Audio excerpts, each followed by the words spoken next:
You want music at live? Go. Talking out at the cons, Renaissance fest. Watch anime chicks with inflatable breasts. You might be a Trekkie, sit back and watch as the Uber geek goes and kicks it up a notch. Turn to the letter F in your dictionary and add this word to your vocabulary. Take a look, cause I'm the real McCoy. Damn it, Jim, I'm not a doctor, I'm just the definition of a fanboy, baby. I'm a nerd overdrive, I will always survive. Fanboy, baby. Feel so alive, watching Babylon 5. We're going to be a fanboy, baby. Listen up, fanboy!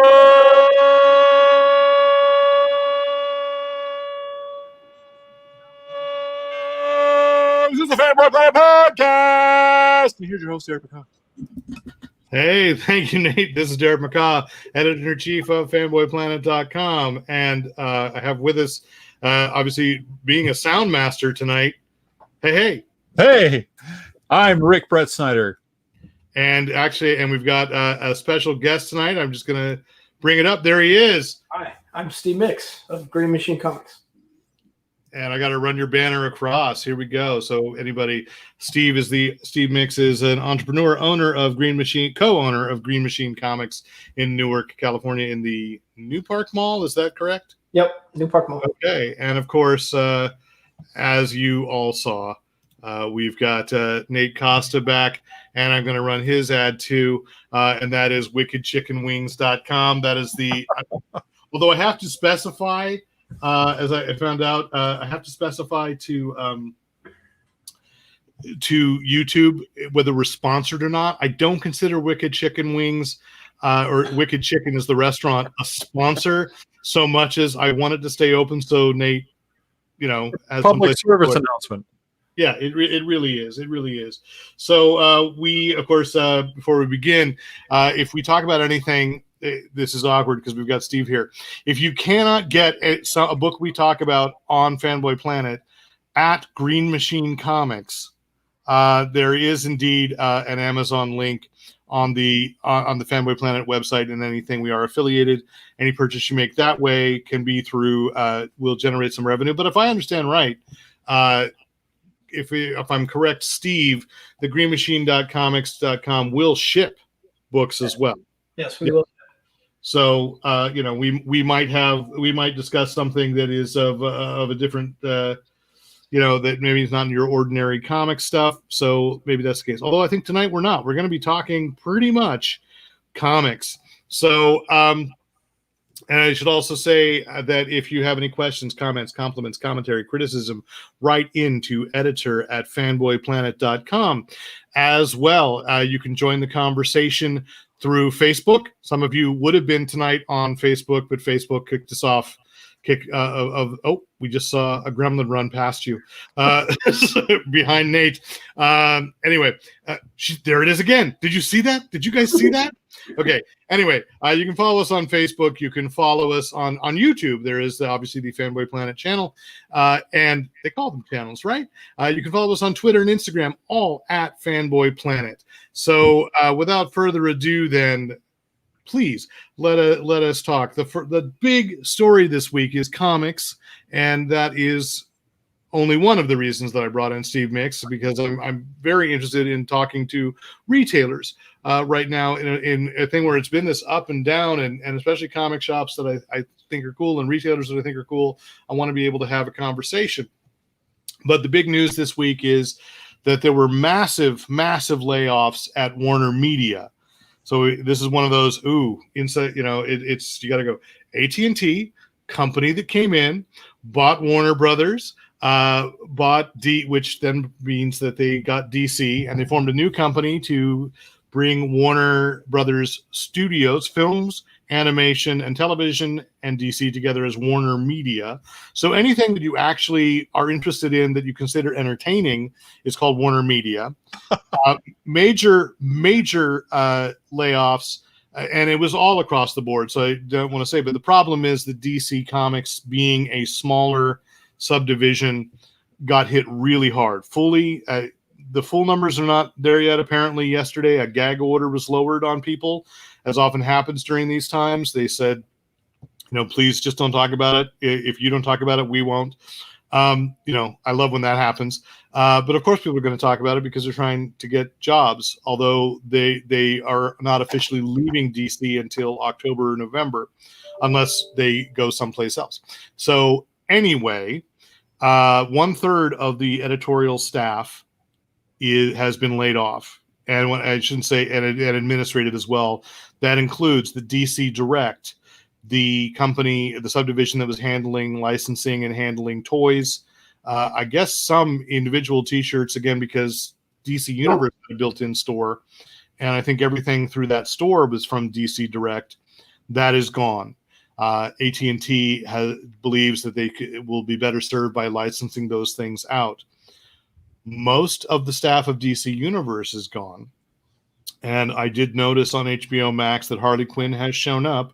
Rumor is Titans going over there, and with Doom Patrol, Harley Quinn, and Titans over at HBO Max, I don't think we're going to see DC Universe much longer. But the big concern is the comics, because that's always our first focus, and that is that that there's rumors that the Black label is going away. Although some trade paperbacks, like in reprints, they'll still keep it there. They've named 2 people as co-publishers, 2 women, one who is an old school DC person, so likes comics, and one who's been doing the young adult and kids graphic novels. Jim Lee was, I think you posted at one point this week, Jim Lee's out, and then Jim Lee's not out, but they're calling him Chief Creative Officer, which used to be Jeff Johns' role. Yeah. But they're not really officially saying that, and everything is supposed to be interim. So who knows? They're answering to somebody new up top. Yeah. So what but happened to Jeff Johns then? Did we hear that? No, Jeff Johns has been gone for a long time. Oh, okay. Jeff Johns left last year to form Mad Ghost Productions. But he's still working on DC projects, pretty much that's what Mad Ghost is. It's producing movies, but it's independent, and thus, there's I think a lot less internal strife, as there have been rumored for years. He's There was a lot of disagreement there. So I'm going to turn this to the retailer, Steve, as owner of Green Machine Comics.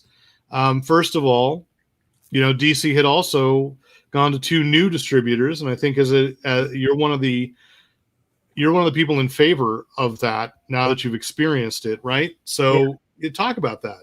Well, they went to Lunar Distribution, which is who we decided to deal with, and comparatively to Diamond, it's like heaven getting a shipment from DC right now.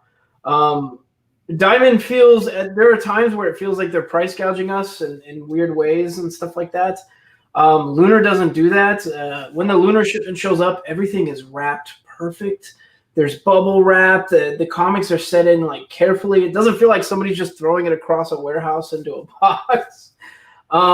It's honestly been perfect and cheap. It's been so much cheaper getting those DC shipments separate, and we don't have an explanation for it other than just they're doing it right and they're not gouging us, and we don't get a bunch of weird orders that are messed up. We don't get damaged books. We had 1 damaged comic the entire time. Well, 1 damaged comic the entire time through Lunar. Whereas with how many months have you been using Lunar? I know time means nothing anymore, but it's sure since it has to be since April, maybe. Okay. Or May. Maybe it's May. But that's been almost 4 months. Right? So they've come out strong. Yeah. They are they say they're going to be cutting a lot of books. As it was announced today, Aquaman is ending. They'll certainly, even if Black Label does not go away, that output will be severely restricted. And I think when Batman Damned first came out, we talked about this. One of the controversies internally is AT&T doesn't see comics as something for adults. Yeah. And so to do something that's mature, that doesn't make sense to them. I say them because I don't know who they actually are. That's the rumor, is the people that can actually, make decisions. They're faceless, they're nameless, and they're clearly not comics fans. Yeah. But be that as it may, as we were talking beforehand, the people that have been laid off may go land on their feet in better places. I did a live stream a couple nights ago saying I hope that we get some great independent stuff out of it, but right now everybody's just got to be shell shocked. So what is selling well in DC for you right now? Definitely the new Dark Knight's Death Metal. We can't buy enough of those books. Every single one we buy, even all the variants, like they just fly off our shelves. Usually before we even sell them, before we even put them out. I mean. So those Justice League, but it's kind of iffy right now because, well, Death Metal's going on, so they've moved the writer Snyder over there. So they've got a bunch of writers filling in on Justice League, but usually Justice League. Everything Batman. The things that don't sell are like Aquaman, Hawkman. Wonder Woman she goes up and down. It's kind of weird, at least in our store. All the Bendis Superman stuff it's not selling all that well for whatever reason. It's not. Okay, that's kind of disappointing because I'm really enjoying the Bendis Superman stuff. But I suspect that if Wonder Woman 1984 ever actually makes it to the theater, you'll see a push, because this is interesting. Because of Netflix putting up the Old Guard, and Steve, you and I talked about this at Baycon. They put the Old Guard movie up about a month ago, and they have sold 3 times as many trade paperbacks in the last month as they had total. Yep. Up to the point of that series being out. Yep. We've been selling October Faction. All of a sudden, people are buying October Faction. Well, because they ran out of the Old Guard, right? They watched the Old Guard, then they went, what else is comics related? And Netflix pushed them on the October Faction, and they went, oh yeah. That's why I bought the trade. Was like, I want to see how it compares. So yeah, as you say, most of those books that you say that aren't selling well, those are going away. Justice League is probably still going to last. Batman, of course, will. They're just not going to. Odyssey got the cut, which it kind of makes sense. That book went up and down. I'm kind of a big Green Lantern fan, so seeing a Lantern Corps member like Jessica Cruz get different powers was really cool to me, but apparently not everyone else. So.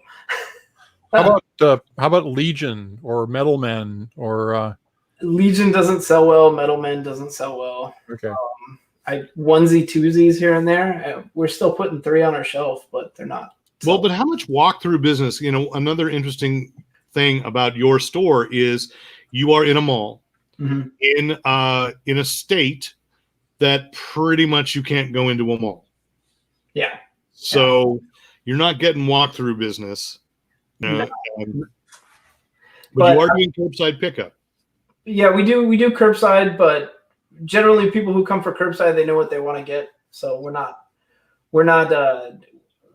really selling them on books on the shelf. So, but even before that, I could tell you that Middlemen and it just wasn't selling well. I'm not really sure why. So it's kind of sad.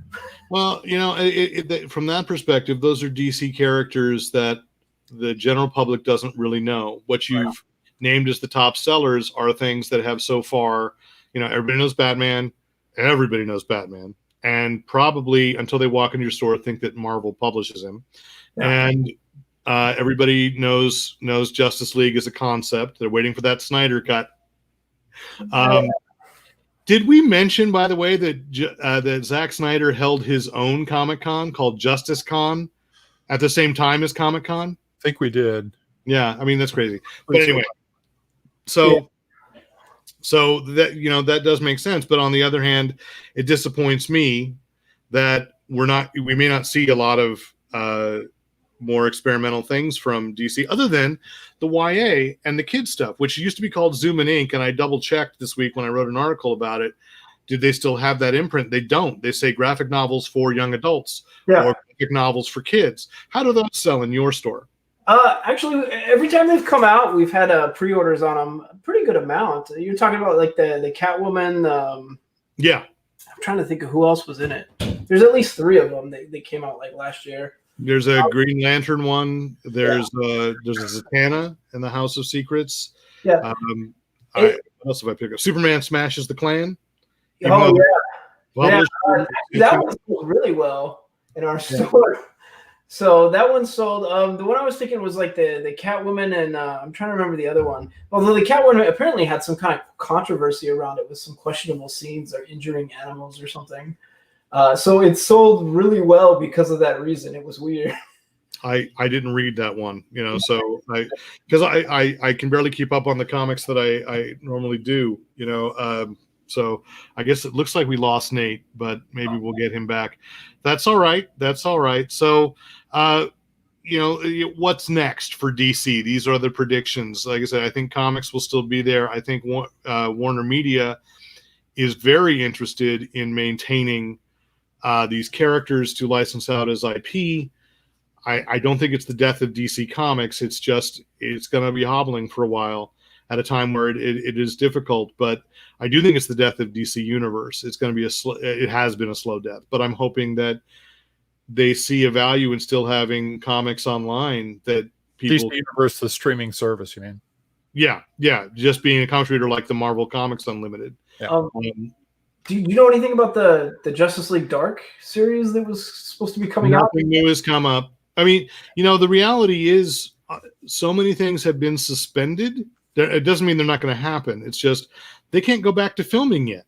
Yeah. So everything's lost at least 4 months of production unless it was already in the can. Like if you watched Doom Patrol, and I'm not going to spoil, just saying it does end on a cliffhanger because they could not complete the last episode. So that will be the beginning of season of 3. next year. Okay. Of season 3. So animation's coming in strong, but who knows there? But again, we just Nate's coming in smiling. So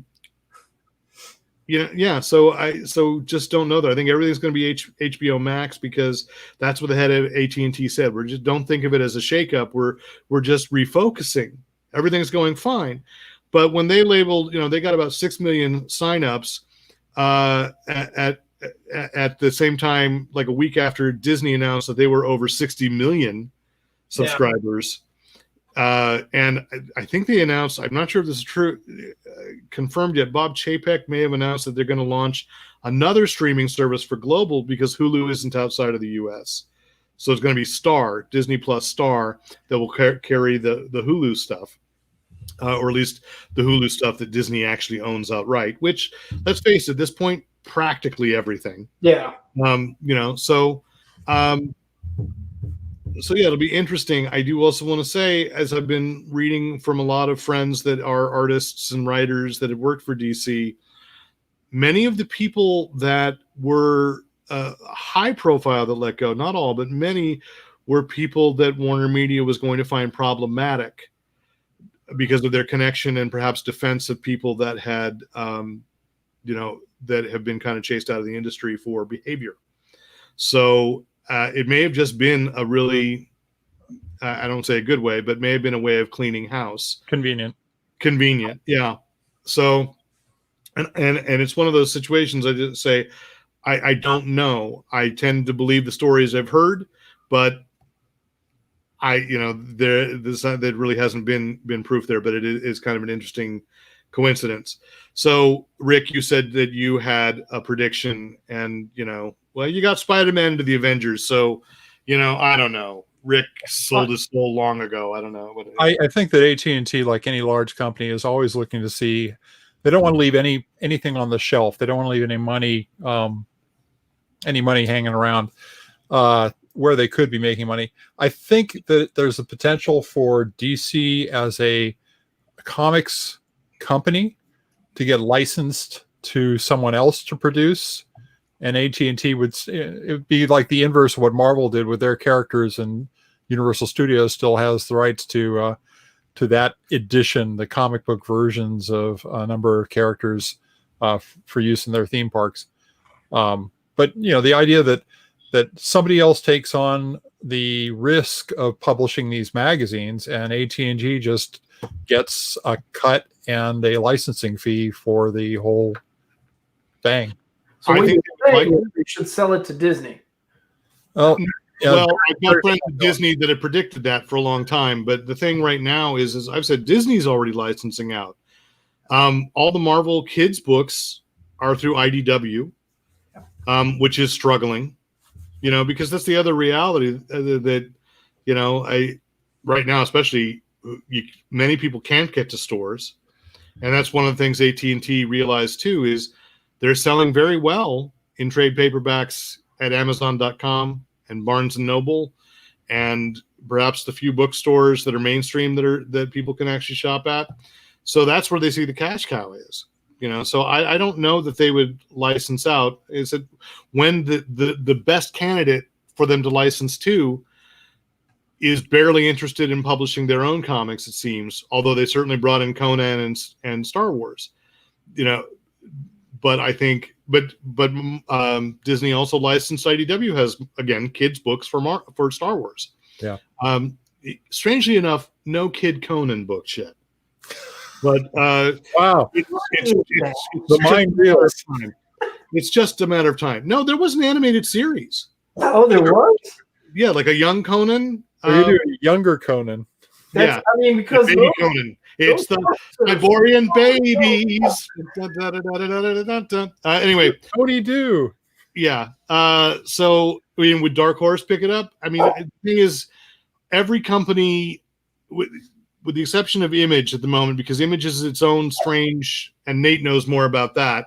I won't say that they know them as strange, but they have their partners, but their books are still all creator owned and separate. And so, unless it's got an imprint like Robert Kirkman takes on the DC universe, Image doesn't seem a good fit. Dark Horse, obviously, for their moves on Netflix, are very interested, not moves on Netflix, before Netflix, very interested in having IP that they themselves can develop and have a piece of. And the same with Boom. And even, I got to say, this is exciting, TKO Studios actually got their first book optioned. You stole my... Well, they didn't really get it optioned. I'm going to talk about that in picks.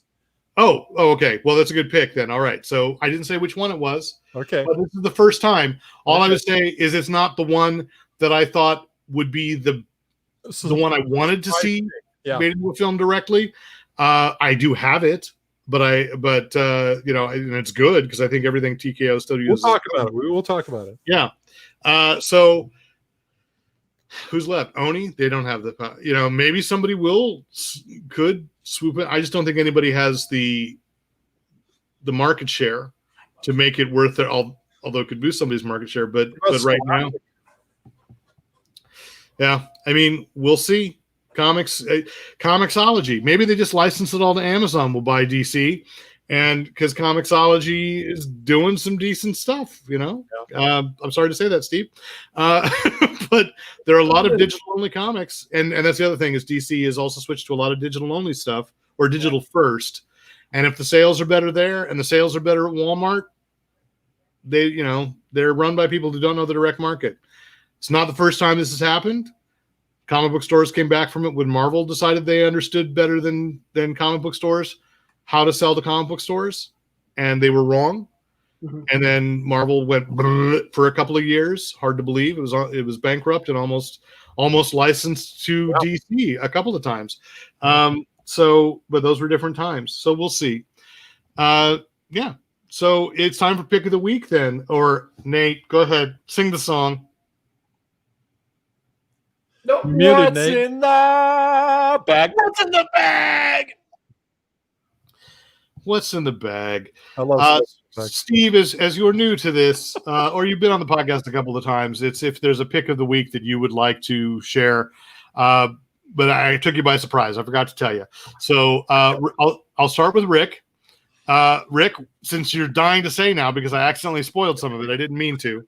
My pick of the week is a graphic novel by TKO called The Banks. Called what? TKO, called The Banks. And the story is basically, it's a heist, an extended heist story with a family aspect, women of color involved in kind of figuring out how they're going to make an incredible amount of money through taking money from bad people. That's another one of those stories. Do you have your copy there? I do not have my copy here. Actually, I think this is one I just have on digital. I don't have the hard cover. I've got a mix of stuff. But the news this week, the reason why it popped up for me was that they announced that TKO Studios has partnered with Macro to produce a film adaptation of The Banks. And the Roxanne Gay, who was the writer, will write the screenplay and serve as the executive producer on the project. And I don't think there's a role for for Ming Doyle, who was the artist. At least I haven't seen anything in. Well, she, who knows? I mean, she's already done the storyboards, right? And I don't mean to be dismissive, but it is interesting because for those who don't know, TKO Studios is co-founded by Z Chun, who is a television producer and was a staff writer on Gotham the last couple of seasons. So I'm just surprised it took this long for the move to get something adapted. And I honestly, which did you think was going to get adapted of the TKO? I thought that the easiest one there's think and then there's want. So no, I know. I think Goodnight Paradise.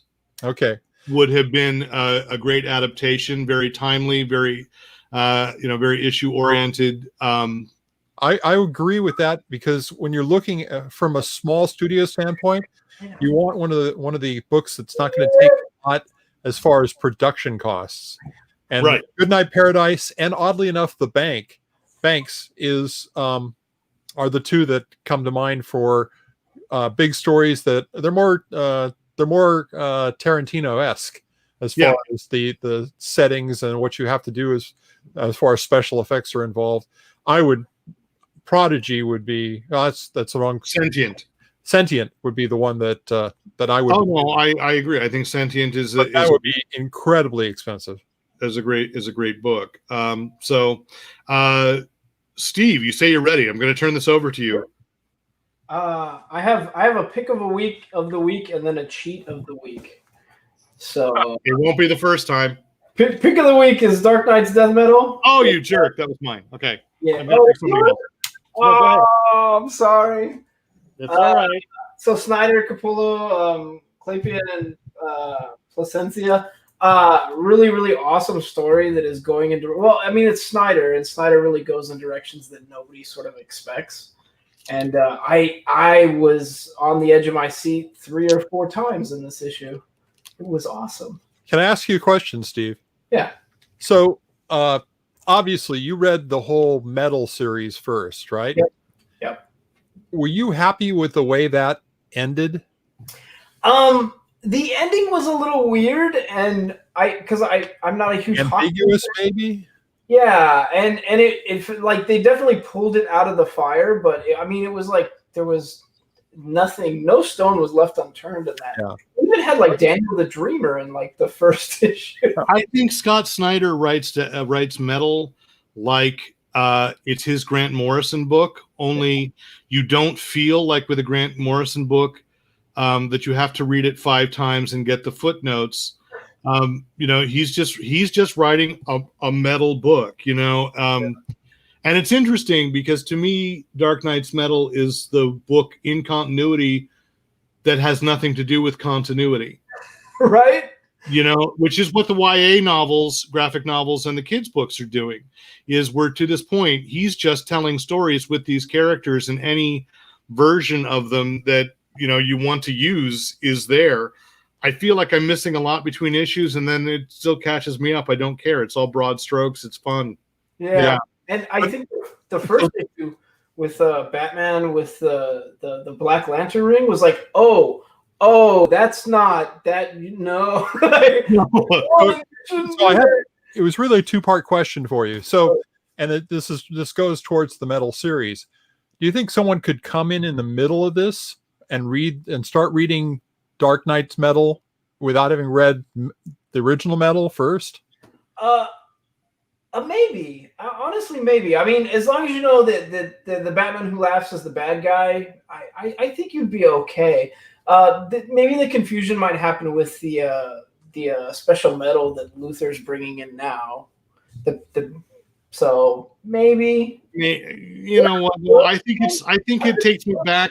Sorry. I wouldn't let a young kid read it, but it takes me back to when I was a kid. If you picked up an issue of Justice League, mm-hmm. and they'd reference 1,000 other things in continuity that I never had a hope at that time of picking up because I was too young to even know. Comic book stores barely existed. That's what it is. It's just this big.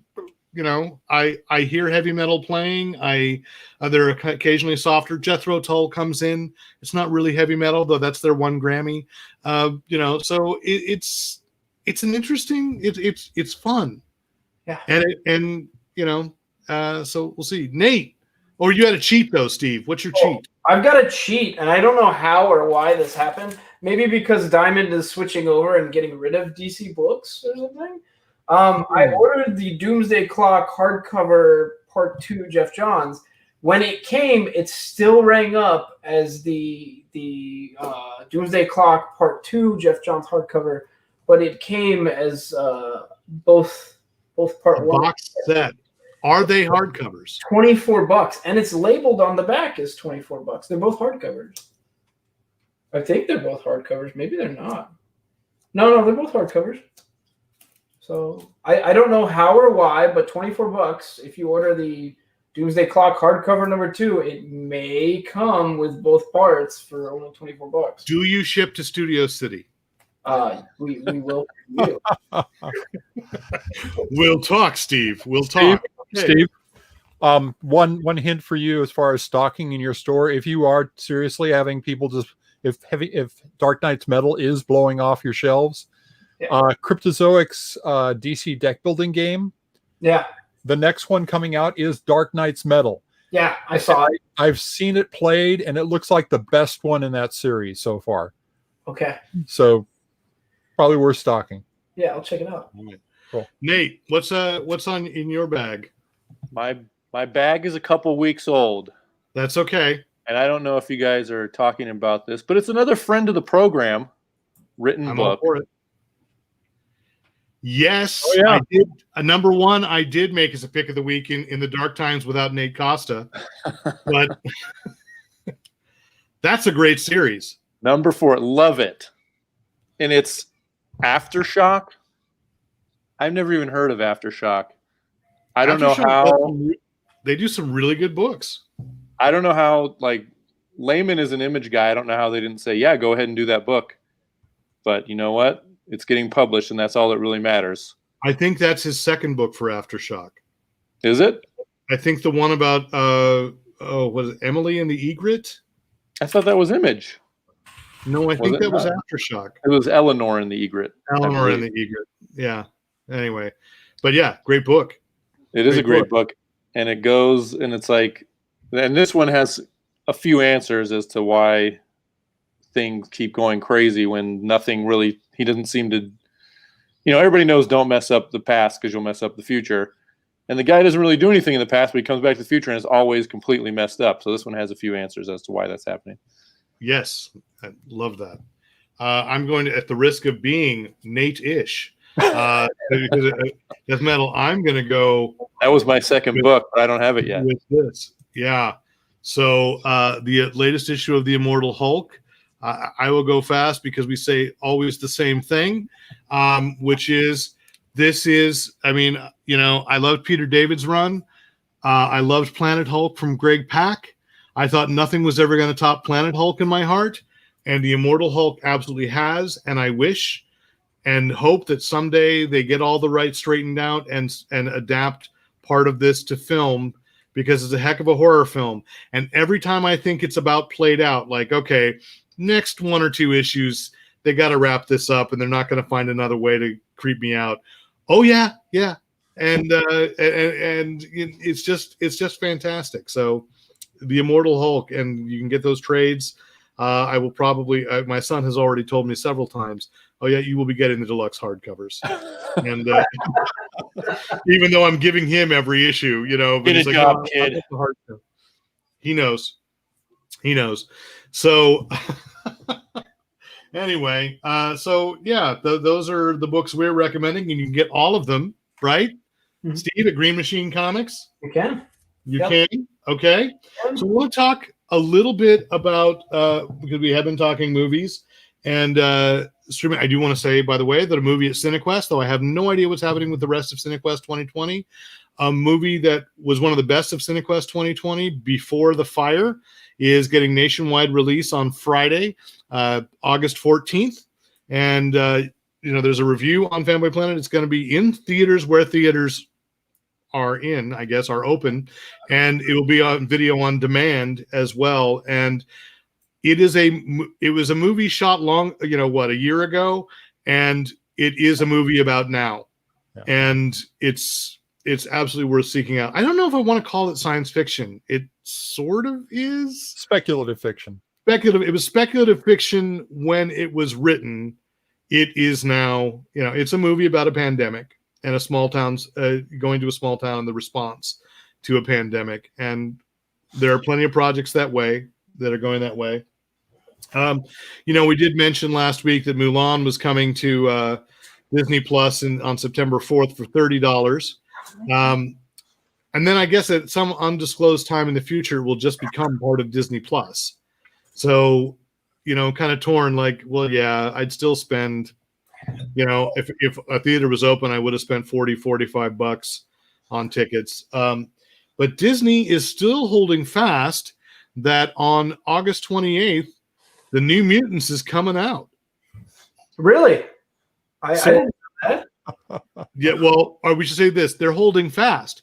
They haven't said a thing as to, changing the date. There are places where theaters are open, but Tiff has received a bunch of emails about AMC theaters being open, and she's like, "Where is an AMC open?" Well, not here. I don't know where. No, I know it's not in California, or at least in the Silicon Valley or Los Angeles. So I don't know, but they're celebrating. They're going to be open. They're celebrating their anniversary by their grand reopenings will be 15 cents a ticket. They're fools. No, it's just I think it's just for 1 week. Might No, even just being be open, day. not for 15 cents a ticket. Oh, okay. So yeah, I don't know. I'm still anxious to just see the New Mutants, especially once after Comic-Con they confirmed that Bill Sienkiewicz was on set and really involved in production design, and so I mean that could be studio hype, but I love the thought that at least they read the comics. And remember those days when we got comic book based movies in which it was clear no one had read the comics that made it, so this it's a golden age. It's a golden age. So okay, even though we're stuck at home. I didn't know this existed until this week, but we were talking about the worst of the worst comic movies. Have you seen the David Hasselhoff Nick Fury? Yes. That was a Fox TV movie. So let's be fair. Oh, okay. I've never seen it. And somebody told me about it today. I was like, I have to go look this up. And I was like, I think I videotaped it, and I probably have the videotape somewhere. So I have a DVD somewhere. Oh my God, Nate! I know we've done so many questionable things as fans, but that was part of the package. That was the infamous 2 months that Fox Network had sci-fi movies like every week. So with that was Generation X from the Marvel Comics, but without ever being able to mention the X-Men. Right. And the infamous Eighth Doctor, which is actually not that bad, but the American Doctor Who TV movie was from that series. So it was Nick Fury. I think there was another one, but I can't remember.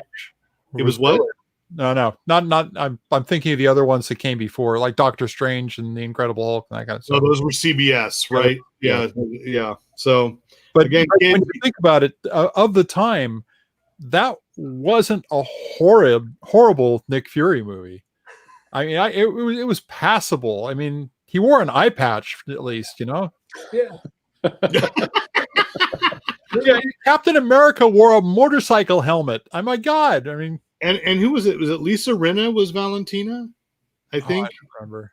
Yeah, it was somebody who was sort of big at the time, or they went through a lot of soap opera actors. Like Generation X was definitely a bunch, and Matt Frewer is a villain who never appeared in the comics, but it was Matt Frewer, so he was his own special effect. Well, so that's it, gang. I really appreciate Steve Mix. Did we want to say rest in peace to a certain television program that ended last night with a 2-hour finale? You can go ahead. Rest in peace. Creation.